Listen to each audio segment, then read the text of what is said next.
Accounting no problem में आपका स्वागत है। मैं हूं आरती। दोस्तों, ये वीडियो उन लोगों के लिए है जो अभी tally.erp9 उपयोग कर रहे हैं, यानी जिनके कंप्यूटर में अभी tally.erp9 इंस्टॉल्ड है और भविष्य में वो टैली प्राइम का उपयोग करना चाहते हैं। आज के इस वीडियो में हम आपको टैली प्राइम में tally.erp9 के एग्जिस्टिंग लाइसेंस को रीएक्टिवेट करने के बारे में बताएंगे। उसके लिए सबसे पहले आपको टैली प्राइम डाउनलोड और इंस्टॉल करना होगा। टैली प्राइम को डाउनलोड और इंस्टॉल करना हम आपको पहले ही बता चुके हैं और इस वीडियो की लिंक भी हमने नीचे डिस्क्रिप्शन में दी है। आगे बढ़ने से पहले हम आपको टैली प्राइम के लाइसेंस के बारे में कुछ जरूरी जानकारी दे देते हैं। पहली बात, यदि आपके पास tally.erp9 का लाइसेंस्ड वर्जन है, मतलब आपने tally.erp9 का लाइसेंस खरीदा हुआ है और आपका टैली का जो सब्सक्रिप्शन है वो वैलिड है, यानी टैली सॉफ्टवेयर सर्विसेज, जिसे शॉर्ट में TSS भी कहते हैं, वो आपने लिया हुआ है, तो टैली प्राइम के लिए आपको कोई अतिरिक्त शुल्क नहीं देना होगा। आप फ्री में tally.erp9 से टैली प्राइम में अपग्रेड कर सकते हैं। दूसरी बात, यदि आपके पास tally.erp9 का लाइसेंस्ड वर्जन तो है, पर आपने टैली का सब्सक्रिप्शन रिन्यू नहीं करवाया है, यानी टैली सॉफ्टवेयर सर्विसेज नहीं ली हुई है, तो आपको उसका सब्सक्रिप्शन चार्ज देकर रिन्यू करवाना होगा, तभी आप उस लाइसेंस को टैली प्राइम में यूज कर पाएंगे। तीसरी बात यह कि यदि आपके पास लाइसेंस्ड टैली नहीं है तो आपको टैली प्राइम खरीदना होगा, और नया लाइसेंस कैसे एक्टिवेट करते हैं ये हम आपको इसके पहले वाली वीडियो में बता चुके हैं। चौथी बात, इन सब के अलावा यदि आप टैली प्राइम को सीखना चाहते हैं तो आप इसके एजुकेशनल वर्जन का उपयोग कर सकते हैं। ये बिल्कुल निशुल्क यानी फ्री रहता है।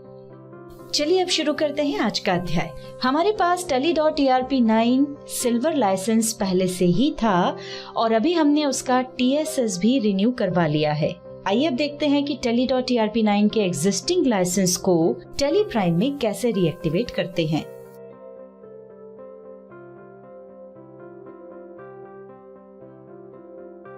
जैसे ही हम टैली प्राइम स्टार्ट करते हैं तो सबसे पहले लाइसेंस की स्क्रीन दिखाई देती है।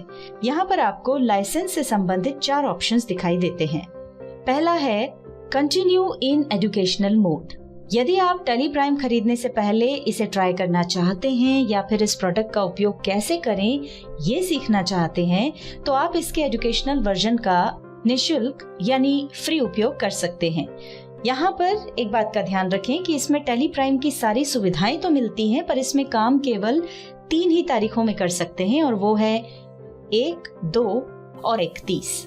दूसरा ऑप्शन है यूज लाइसेंस फ्रॉम नेटवर्क। इसकी सहायता से आप टैली का मल्टी यूजर यानी कि गोल्ड वर्जन, जिसमें हम एक ही समय पर सर्वर की सहायता से कई कंप्यूटर उपयोग कर सकते हैं, उसके एग्जिस्टिंग लाइसेंस को रीएक्टिवेट कर सकते हैं।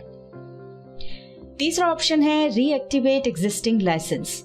यदि आपके पास पहले से ही सिंगल यूजर यानी सिल्वर लाइसेंस है तो उसे इस ऑप्शन की मदद से आप रीएक्टिवेट कर सकते हैं। चौथा और आखिरी ऑप्शन है एक्टिवेट न्यू लाइसेंस। यदि आपने टैली प्राइम का नया मल्टी यूजर यानी गोल्ड लाइसेंस या सिंगल यूजर यानी सिल्वर लाइसेंस खरीदा है तो उसे एक्टिवेट न्यू लाइसेंस की मदद से एक्टिवेट कर सकते हैं। हम अपने tally.erp9 के एग्जिस्टिंग लाइसेंस को टैली प्राइम में रीएक्टिवेट करना चाहते हैं, तो उसके लिए यहाँ पर रीएक्टिवेट एग्जिस्टिंग लाइसेंस पर माउस से क्लिक करें या फिर R की को प्रेस करें। जैसे ही हम रीएक्टिवेट एग्जिस्टिंग लाइसेंस को सिलेक्ट करते हैं, हमारे सामने एक मैसेज आएगा जिसमें लिखा होगा you need administrator rights to perform this action, यानी आपको इस एक्शन को करने के लिए एडमिनिस्ट्रेटर राइट्स की जरूरत है। और इसी के नीचे लिखा है do you want to restart Tally Prime with administrator rights, यानी क्या आप एडमिनिस्ट्रेटर्स राइट्स के साथ टैली प्राइम को रीस्टार्ट करना चाहते हैं। आप यस को माउस से सिलेक्ट करें या फिर एंटर प्रेस करें। ऐसा करते ही इस तरह का मैसेज दिखाई देगा जिसमें आपसे परमिशन मांगी जा रही है। यस पर क्लिक करें। ऐसा करते ही टैली रीस्टार्ट होगा। जैसे ही टैली रीस्टार्ट होगा, हमारे सामने रीएक्टिवेट लाइसेंस की स्क्रीन दिखाई देगी, जिसमें कि tally.net ID और tally.net पासवर्ड पूछा जाएगा। tally.net ID के सामने आपको अपना टैली में रजिस्टर्ड ईमेल आईडी टाइप करना होगा और यदि आप ये भूल गए हों तो इसे आप अपने टैली सप्लायर से संपर्क करके ले सकते हैं। ईमेल आईडी टाइप करने के बाद यहाँ tally.net पासवर्ड टाइप करना होगा। ध्यान रखें आपके ईमेल आईडी और पासवर्ड दोनों ही सही होना चाहिए, तभी आप लाइसेंस रीएक्टिवेट कर पाएंगे। और यदि आप पासवर्ड भूल गए हैं तो रीसेट पासवर्ड पर क्लिक करें। ऐसा करते ही रीसेट पासवर्ड की पॉपअप विंडो आएगी जिसमें tally.net ID में आपका रजिस्टर्ड ईमेल आईडी दिखाई पड़ेगा और अगर ना दिखाई पड़े तो आप उसे टाइप कर सकते हैं और उसके बाद आगे बढ़ने के लिए एंटर प्रेस करें। ऐसा करते ही टैली की ओर से आपके रजिस्टर्ड ईमेल आईडी पर एक लिंक भेज दी जाएगी। हम अपना ईमेल ओपन करके देख रहे हैं। ये देखिए, इसमें टैली की ओर से एक ईमेल प्राप्त हुआ है। हम इस मेल पर क्लिक कर रहे हैं। यहाँ पर एक लिंक दिखाई पड़ रही है। अब हम इस लिंक पर क्लिक कर रहे हैं।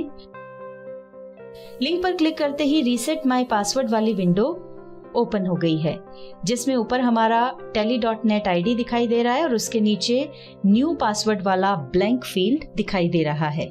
इसमें हम जो भी पासवर्ड बनाना चाहते हैं वो हमें टाइप करना होगा। ध्यान रखें पासवर्ड कम से कम 5 कैरेक्टर्स का होना चाहिए। पासवर्ड टाइप करने के बाद उसे कंफर्म करने के लिए यहाँ पर दोबारा से टाइप करेंगे और अब नए पासवर्ड को सेव करने के लिए चेंज पर क्लिक कर देंगे।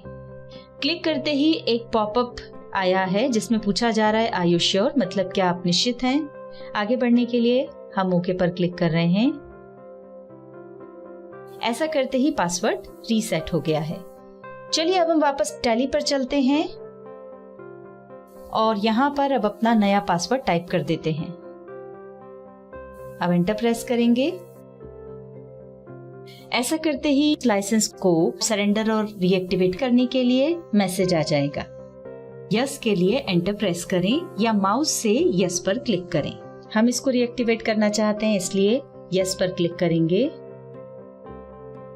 ऐसा करते ही लाइसेंस सफलतापूर्वक रीएक्टिवेट हो गया है और इस तरह का मैसेज आ जाएगा। आगे बढ़ने के लिए एंटर प्रेस करें। एंटर प्रेस करते ही माइग्रेट कंपनी डेटा स्क्रीन दिखाई देगी जिसमें एक कंपनी को माइग्रेट करने के लिए पूछा जा रहा है। अभी हम इस कंपनी को माइग्रेट नहीं करना चाहते हैं इसलिए एस्केप की प्रेस कर रहे हैं। एस्केप की प्रेस करते ही देखिए सिलेक्ट कंपनी की स्क्रीन दिखाई दे रही है। इसमें हमने टैली ERP9 में जितनी भी कंपनियां बनाई हैं उनके नाम और नंबर दिखाई पड़ रहे हैं। साथ ही माइग्रेशन रिक्वायर्ड भी लिखा हुआ है। इन कंपनियों को टैली प्राइम में चालू करने के लिए हमें इन्हें माइग्रेट करना होगा। किसी कंपनी को माइग्रेट कैसे करते हैं ये हम आपको अगली वीडियो में बताएंगे। आज के लिए बस इतना ही। धन्यवाद।